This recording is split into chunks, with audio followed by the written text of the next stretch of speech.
Bismillahirrahmanirrahim. Assalamualaikum warahmatullahi wabarakatuh.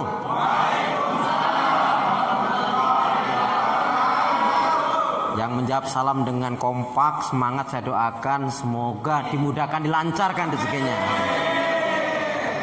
Baik, innal hamdalillah nahmaduhu wa nasta'inuhu wa nastaghfiruh wa na'udzu billahi min shururi anfusina wa min sayyiati a'malina may yahdihillahu fala mudilla lahu wa may yudlilhu fala hadiyalah walhamdulillahilladzi tatimmus shalihat. Asyhadu an la ilaha illallah wahdahu la syarikalah wa asyhadu anna Muhammadan abduhu rasuluhu la nabiyya wa la rasula ba'da. Yaqulullahu tabaraka wa ta'ala fil Qur'anil Karim, a'udzu billahi minasyaitonir rajim. Ya ayyuhalladzina amanu taqullaha haqqa tuqatih wa la tamutunna illa wa antum muslimun. Wa qala Rasulullah sallallahu alaihi wasallam, innallaha jamil yuhibbul jamal al-kibru batarul haqq wa ghamtun nas. Syukur alhamdulillah saudaraku seiman, hamba Allah yang cinta pada kebaikan dan kebenaran, yang selalu mengharapkan keridhaan Allah dengan menyebut asma Allah yang Maha Pengasih lagi Maha Penyayang, yang tiada ilah yang berhak diibadahi dengan benar kecuali hanya Allah Subhanahu wa taala. Hanya kepada Allah lah kita beribadah, dan hanya kepada Allah pula lah kita mohon pertolongan. Dan hendaknya ini menjadi prinsip hidup kita. Kenapa? Ya karena setiap salat selalu kita nyatakan dan ikrarkan iyyaka na'budu wa iyyaka nasta'in. Hanya kepada Engkau ya Allah kami beribadah, dan hanya kepada Engkau pula ya Allah kami mohon pertolongan. Karena itu doa pinta kita, semoga hati, iman, ibadah dan akhlak kita hari ini dan seterusnya hendaknya lebih baik daripada hari-hari sebelumnya. Kayaknya belum kompak aminnya. Tuh, perhatikan dulu. Doa pinta kita semoga hati, iman, ibadah dan akhlak kita hari ini dan seterusnya hendaknya lebih baik daripada hari-hari sebelumnya. Kenapa? Ya, karena seorang muslim mukmin yang baik hatinya, baik imannya, baik ibadahnya dan juga baik akhlaknya. Sekali lagi, karena seorang muslim mukmin yang baik hatinya, baik imannya, baik ibadahnya dan juga baik akhlaknya, insyaallah muslim mukmin yang seperti ini jiwanya tenang dan tentram walaupun tabungannya banyak. Setuju ya? Jadi kalau mau tabungannya banyak, baikin hati, baikin iman, baikin ibadah, baikin akhlak. Salawat dan salam semoga Allah selalu curahkan, limpahkan pada Nabi kita Muhammad sallallahu alaihi wasallam yang telah menyampaikan, mengajarkan istilah Islam dengan sempurna rahmatan lil alamin. Jamaah sehat semua? Ibadahnya lancar? Tambah sabar? Makin bersyukur? Sudah tidak marah-marah lagi? Makin harmonis rumah tangganya? Yang suami menjadi suami yang solih, yang istri menjadi istri yang solihah, orang tua jadi orang tua yang baik solih solihah, anak pun jadi anak yang baik dan solih solih. Jamaah sekalian rahmati Allah Subhanahu wa taala, kalau tentang saum Ramadan saya yakin sudah banyak dari awal sampai kemarin mungkin sudah banyak menjelaskan tentang Ramadan. Untuk malam ini saya ingin menjelaskan nasihat dari sahabat Utsman. Ya. Ada yang kenal sahabat Utsman? Ada. Nek eneng dari kapan jenengan kenalannya itu? Sahabat Utsman ini adalah sahabat satu-satunya, sahabat bahkan satu-satunya manusia di dunia ini yang mendapatkan julukan Dzunurain. Kenapa Dzunurain? Dzunurain itu adalah mendapatkan dua cahaya. Karena kedua putri Rasulullah dinikahkan pada sahabat Utsman. Sejarahnya gimana?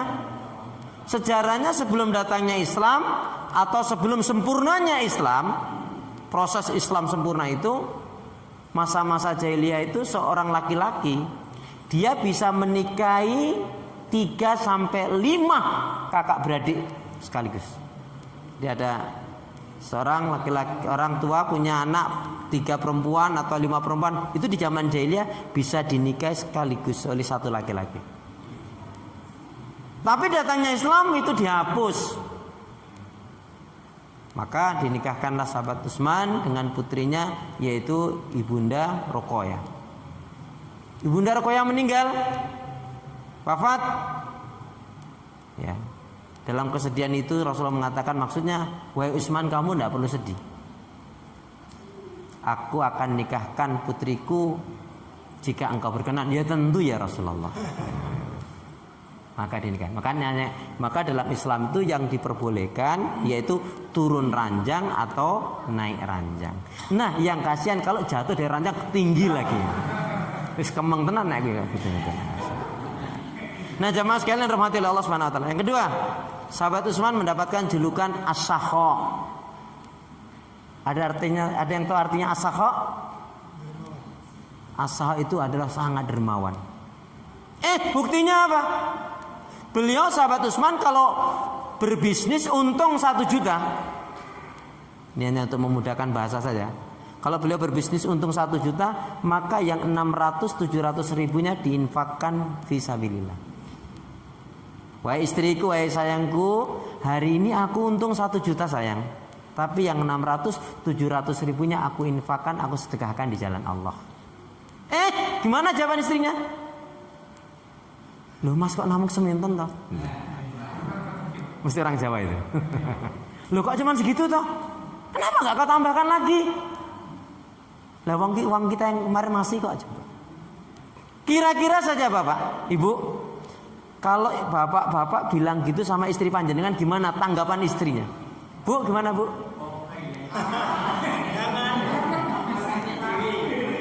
Saya rasa mungkin malah pingsan istrinya. Kaget itu. Kenapa kaget? Karena memang suaminya tidak pernah melakukan seperti itu. Gitu. Tapi insya Allah kalau jamaah Ahlussunnah ini insya Allah nggak beda. Nggak beda sama siapa gitu loh. Oh, amin belum kelar kok. Ya. Lah, ternyata dermawan itu harus dibiasakan. Nggak bisa sekonyong-konyong. Panjenengan punya anak, kamu jadi anak yang dermawan, jangan pelit. Wes ngantek ngomong sampai berbusa-busa, nggak bisa. Lebih baik, nah ini uang, misalkan anaknya kuliah atau mondok, lebih kan 50.000 atau 100.000. Ini yang 50.000 atau 100.000 kamu gunakan traktir untuk teman kamu bagi-bagikan. Nggak boleh satu teman, sehingga dia juga punya sosial yang banyak, berteman yang banyak. Sekali lagi, berapa banyak orang yang ganteng, berapa banyak orang yang cantik, tapi pelitnya ampun kayak setan. Makanya saya katakan, maaf loh, kalau ada orang kok susah untuk senyum, sulit untuk senyum, ini orangnya jarang nraktir ini yakin. Loh kok bisa gitu? Iya, lawang senyum itu nilainya sedekah aja gampang, ini susah apalagi nraktir. Nah, tapi jamaah sekalian, ada satu prinsip yang harus dimiliki. Diingat-ingat betul ini. Seorang muslim mukmin yang baik, dia harus selalu optimis. Tidak pernah pesimis, tidak sinis, dan juga tidak suka memponis, apalagi ngemis najis. Ya. Itu kata Ustadz Akhlis, berarti bukan hadis. Gitu.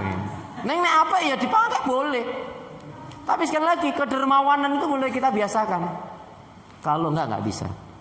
Sungguh celakalah siapa yang dipertemukan oleh Allah dengan Ramadan, tapi dia tidak bisa berubah menjadi lebih baik, dosanya nggak diampuni oleh Allah, hatinya makin keras. Ustadz gimana taunya Ustadz? Gampang. Kita kan semuanya punya HP, ya. Lihat saja di HP kita ini ada nggak aplikasi yang nggak baik? Maaf loh. Kalau panjenengan punya HP gambar di dalamnya masih banyak wadon. Hati-hati, itu ngerusak hati. Malu kita kepada Allah. Allahu Akbar. Tapi dalam siapin, naudzubillah. Hati kita berarti masih kotor. Itu diingat-ingat. Ya. Kita awali dengan doa dulu. Bismillahirrahmanirrahim. Ya Allah ya Arhamar Rahimin, berilah aku hati yang bersih, pikiran yang jernih, lidah lisan yang selalu jujur, akhlak yang mulia, hidup dan mati dalam ketaatan, keimanan, ibadah, sabar dan syukur. Lebih semangat. Ya Allah ya Arhamar Rahimin. Berilah aku hati yang bersih, pikiran yang jernih, lidah lisan yang selalu jujur, akhlak yang mulia, hidup dan mati dalam ketaatan, keimanan, ibadah, sabar dan syukur.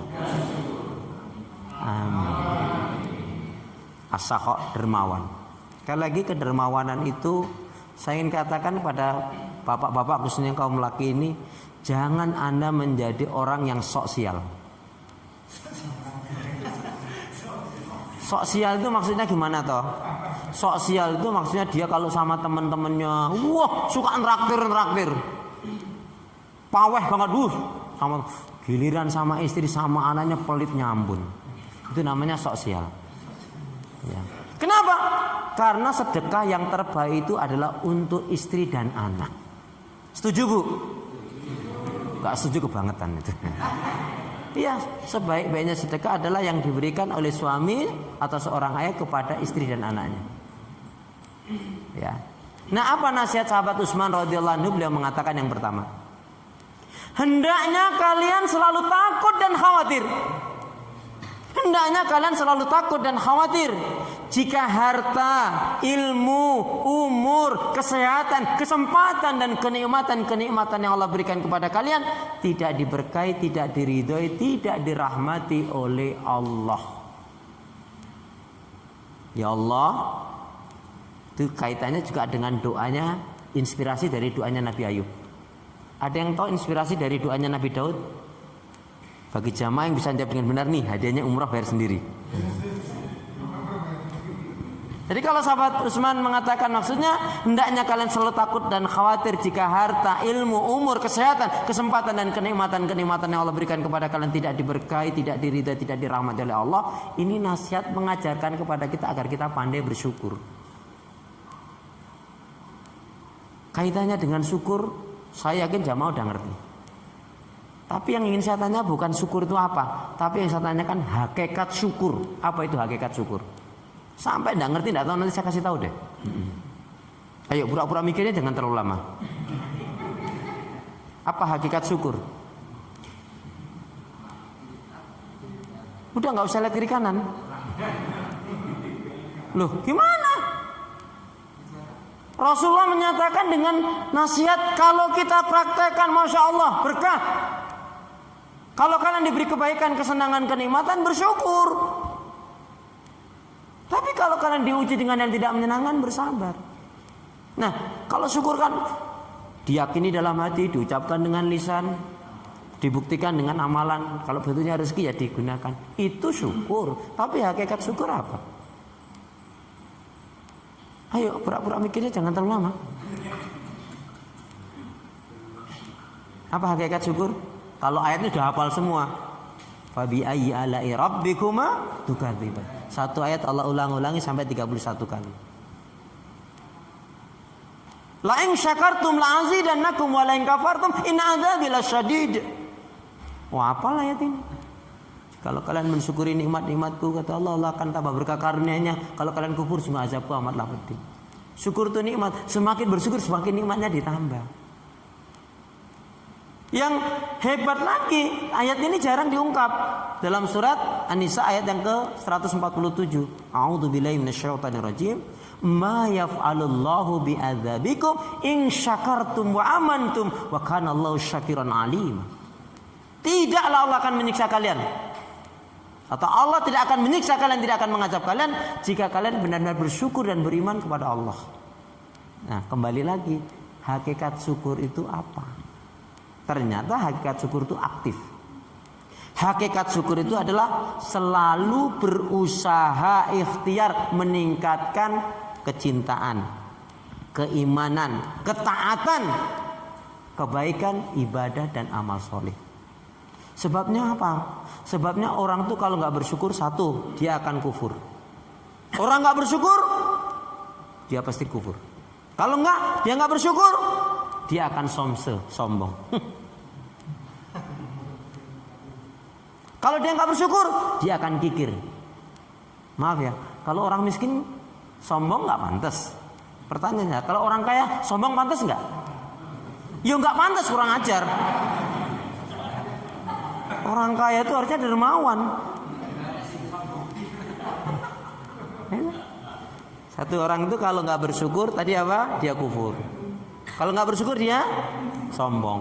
Kalau nggak syukur dia kikir. Kalau nggak syukur dia lupa diri. Yang kelima, kalau dia nggak syukur mesti zalim. Jadi kalau ada hari ini orang diberi kekayaan, kepandaian, ya, winter, ngaji kemana-mana, tapi dia ada sifat sombong. Oh, dia nggak bersyukur.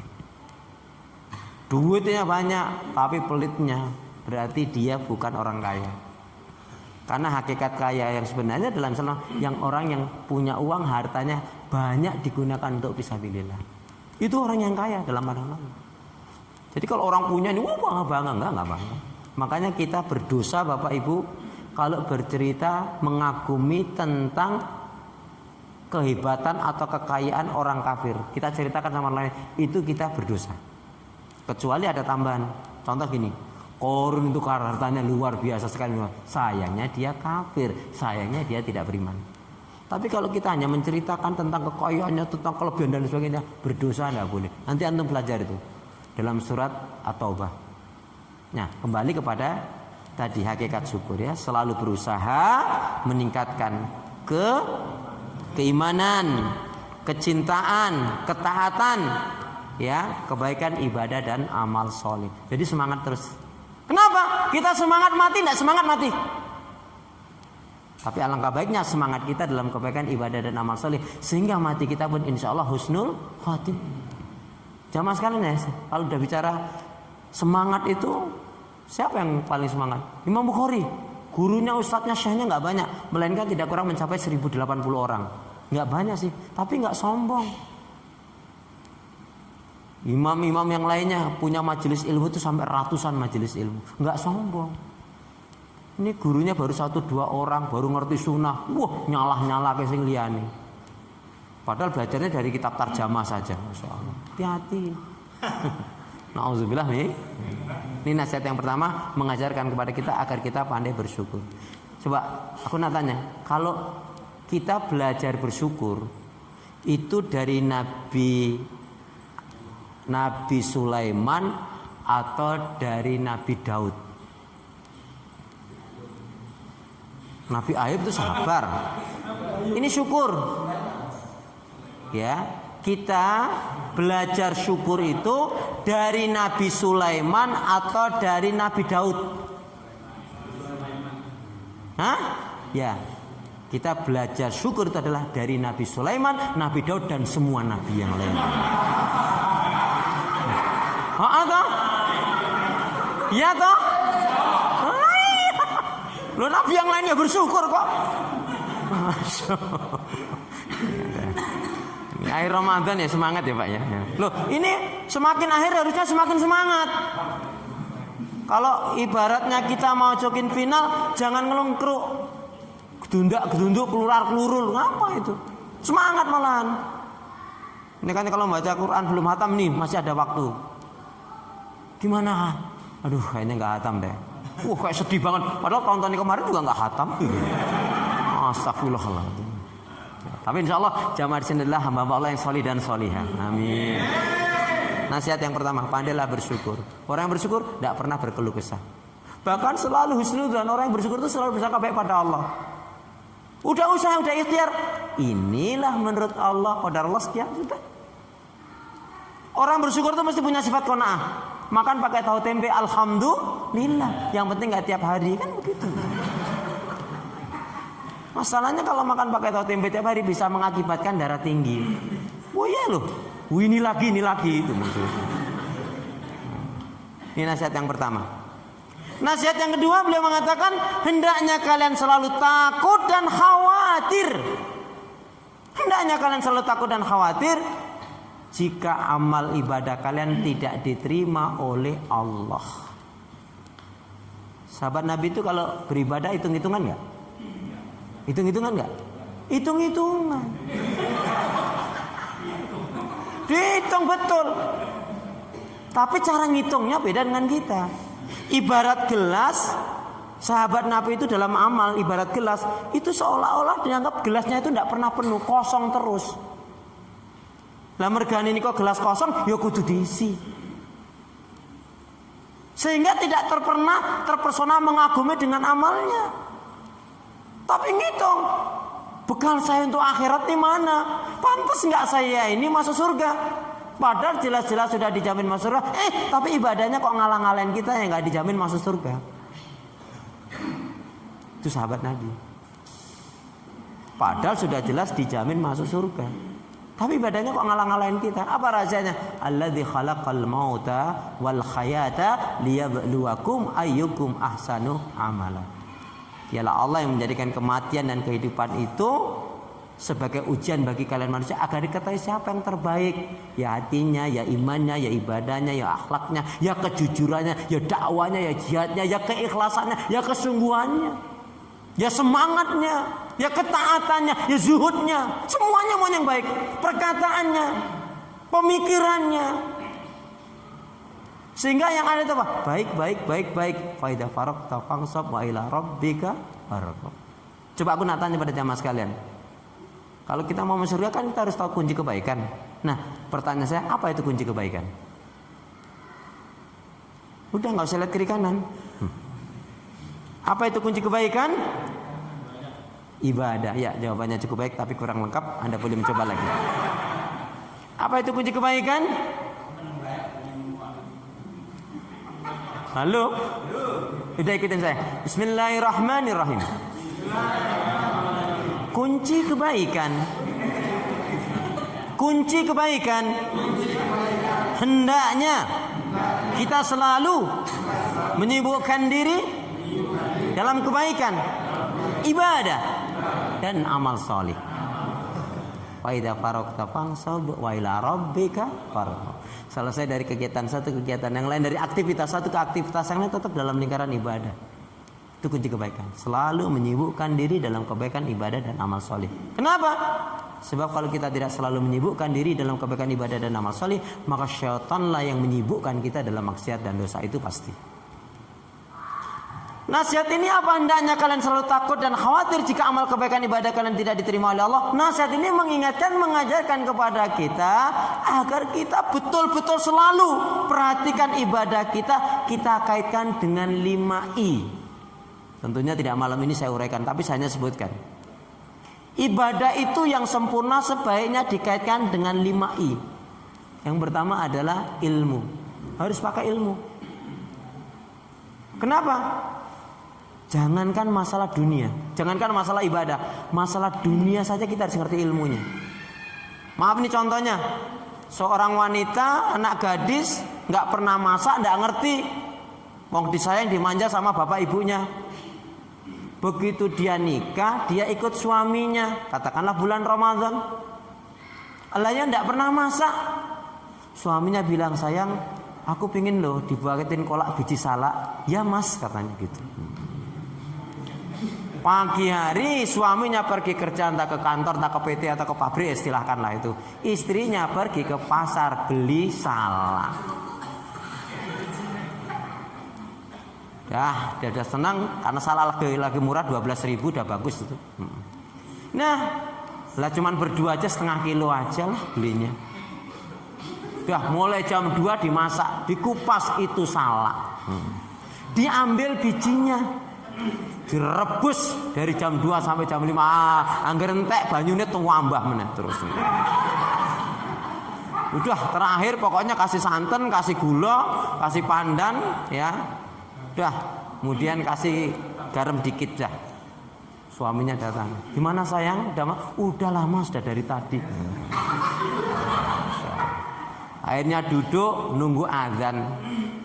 Ya televisi yang nunggu kultum. Pas Allahu Akbar, listriknya mati. Wah, begitu suaminya makan, wah celekut, apa ini? Katanya gitu. Kolak biji salak. Pertanyaannya, ini salah nggak istrinya ini? Nggak salah. Kan suruh buat kolak biji.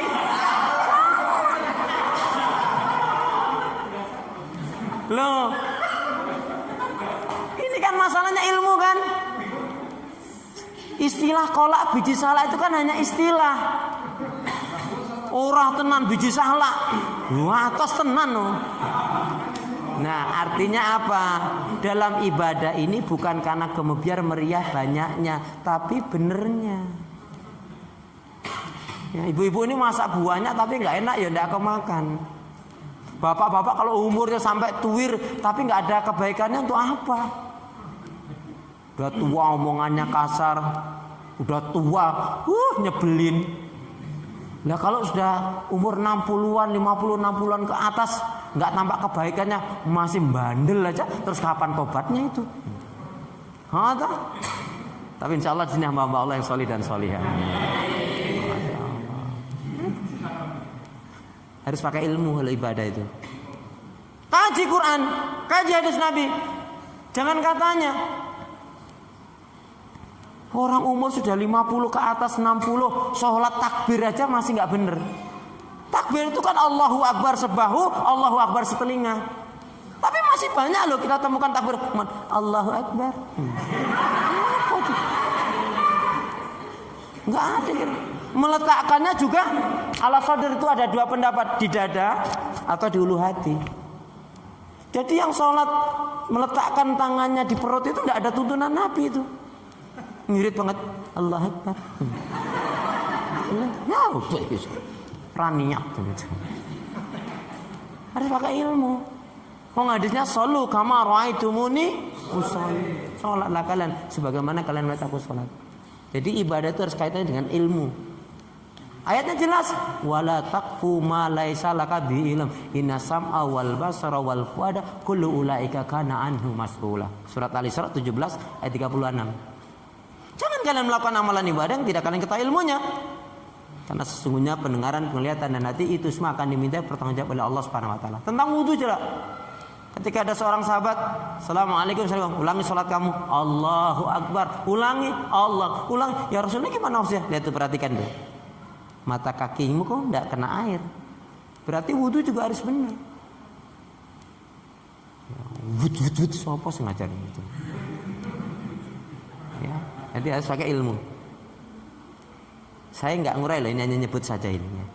Nanti urainya kalau ngaji khusus. Gitu ya. Yang kedua, I-nya adalah kita ibadah harus ikhlas. Harus ikhlas. Apalagi kalau zakat, infak dan sedekah, catatannya cuma satu. Keluarkanlah zakat, infak, sedekah Anda biar banyak, yang penting ikhlas. Daripada sedikit nggak ikhlas, lebih baik banyak tapi ikhlas. Udah sedikit nggak ikhlas diungkit-ungkit, ini najis itu. Coba saya tanya nih, bapak-bapak jujur nih Ramadan ini. Kalau di dompet panjenengan ada uang 100.000, dari atas aja dulu, 50.000, 20.000, 10.000, 5.000, 2.000, yang masuk infak yang mana? Masih cari 1.000. Astagfirullahaladzim. Ada yang masukin infak maunya 10.000, keliru 100.000, nyeselnya ampun. Tidak ikhlas itu. Makanya ada baik juga ya. Begitu udah masuk jamaah sekalian, ya matikan lampu sekarang, ya udah ambil langsung uang itu, mungkin juga tuh. Tapi insya Allah di sini hamba-hamba Allah yang baik, solih dan solihah. Jadi ilmu ikhlas. Wa ma umiru illa liya'budullaha mukhlisina lahuddin hunafa. Oh, orang tuh kalau beramal ikhlas itu sampai tembus langit. Maksudnya apa sampai tembus langit? Itu bisa menjadi penolong bagi dirinya, bisa menjadi wasilah. Masih ingat kan kisah 3 orang yang masuk ke dalam gua dalam hadis panjang, nggak diceritakan sekarang, terlalu panjang itu. Ikhlas. Nah, ternyata ikhlas itu punya ruh. Maaf ya, saya nggak tahu di sini sudah ada belum Ustadz yang menjelaskan. Tapi kalau belum saya menjelaskan, ikhlas itu ada ruh. Ruhnya ikhlas itu ada 2. Apa dan apa? Kalau yang pertama nggak tahu, boleh langsung kedua nggak apa-apa. Ya, ruhnya ikhlas itu ada 2. Apa ruhnya ikhlas? Jangan takut salah. Ayo, silakan Pak. Ya. Apa? Ruhnya ikhlas. Ya Allah, Masya Allah, Astagfirullahaladzim, Innalillahi. Jangan sampai saya bilang begitu. Jadi ruh ikhlas itu apa? Kita harus tahu. Ruh ikhlas itu ada dua. Ruh ikhlas itu adalah senang dan semangat. Sahabat Nabi tahajud Rasulullah sampai 2-3 jam, kakinya bengkak-bengkak pecah-pecah. Karena ikhlas. Jadi ikhlas apa ruhnya? Senang dan semangat. Jadi kalau kita baca Quran masih nggak semangat, berarti keikhlasan kita belum mantap. Seperti ibu-ibu itu hamil ikhlas, bapak-bapak nyarikan nafkah rezeki ya untuk anak dan istrinya, senang, itu ikhlas. Dapat mungkin senang semangatnya, tapi masih ada hal yang lainnya harus dipenuhi. Nah ini yang kadang-kadang ruh ikhlas itu juga harus kita ingatkan kembali, tumbuhkan kembali. Kok kita nggak semangat, ada apa? Kalau maaf ya karena sakit, karena kecapean ya wajar. Tapi jiwanya tetap pingin. Ya, contohnya kita kalau belajar ikhlas dalam sholat itu, ya, kita belajar dari sahabat siapa? Ayo. Ya sudahlah, nanti lagi lain waktu. Ya, PR-nya banyak ini, biar diceluk terus. Yang ketiga, ibadah itu tadi ilmu, ikhlas, ittiba'ur rasul. Harus ngikuti tuntunan Rasul. Sekali lagi, ibadah itu bukan karena kemebiarnya, bukan karena banyaknya, bukan karena meriahnya, tapi karena benarnya. Benarnya di mana? Ittiba'ur rasul. Ada 2 jaminan, 2 garansi yang Allah berikan kepada kita, kepada siapa saja yang menjalankan ibadah bila mana mengikuti tuntunan Rasul. Surat Al-Imran ayat yang ke-31. A'udzubillahi minasyaitonirrajim. Qul in kuntum tuhibbunallaha fattabi'uni yuhibbukumullahu wa yaghfir lakum dzunubakum wallahu ghafurur rahim. Katakanlah Muhammad pada umatmu, jikalau kalian benar-benar mencintai Allah, ikuti aku ya ikuti Rasul. Ada 2 jaminan, 2 garansi yang Allah berikan. Al-Imran 31. Apa? Semuanya kita atau siapa yang menjalankan ibadah tuntunan Rasul, 2 garansi yang Allah berikan. Apa? Yang pertama, yuhibbukumullah, Allah akan cintai kita. Gak ada yang amin? Selama banget sih. Saya ulangi ya, 2 jaminan, 2 garansi yang Allah berikan kepada kita pada siapa saja yang menjalankan bila sesuai dengan tuntunan Rasul. 1, yang pertama adalah yuhibbukumullah, Allah akan cintai kita. Yang kedua, wa yaghfir lakum dzunubakum, Allah akan ampuni kesalahan dan dosa yang kita lakukan. Yang ketiga. Yang ketiga. Itu tadi yang ketiga. Sekarang baru yang keempat. Ilmunya sudah, ikhlasnya sudah, ittiba'ur rasul, ikuti tuntunan sudah. Nah, yang keempat adalah nih, iringi ibadah kita dengan yang ini. Penting sekali. Apa? Istighfar.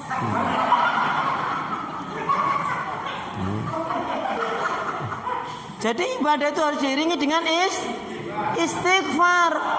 Kenapa? Khawatirnya dalam ibadah ini ada sombongnya, ada riaknya, ada ngawurnya, ada nggak benernya, ada caper dan lain sebagainya. Maka kita istighfar. Fasabbih bihamdi rabbika wastaghfir, istighfar. Kenapa? Istighfar itu menghancurkan dari kesalahan dan dosa kita. Kalau riya dan syirik itu kan menghancurkan amal kebaikan ibadah. Maka ibadah itu diiringi dengan istighfar. Rasulullah beristighfar tidak kurang dalam 1 hari 70 sampai 100 kali. Itu istighfarnya, belum yang lainnya. Nah, baru yang kelima. Ilmunya sudah, ikhlasnya sudah, ittiba'ur rasulnya sudah, istighfarnya sudah. Maka disempurnakan dengan yang kelima. Apa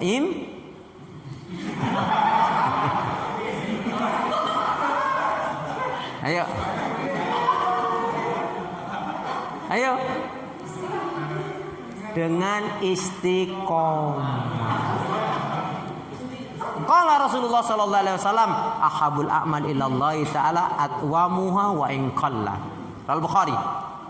Amal ibadah yang paling disukai oleh Allah, dicintai oleh Allah adalah yang dilakukan dengan rutin, dengan rutis istiqomah, continue, istiqomah. Acek langgeng senajan setitik itu istiqomah. Baca Quran ternyata nggak harus banyak, cukup 1 hari 3 ayat cukup. Nggak harus banyak baca Quran itu, cukup 1 hari 3 ayat saja cukup sebagai tambahannya. Gitu.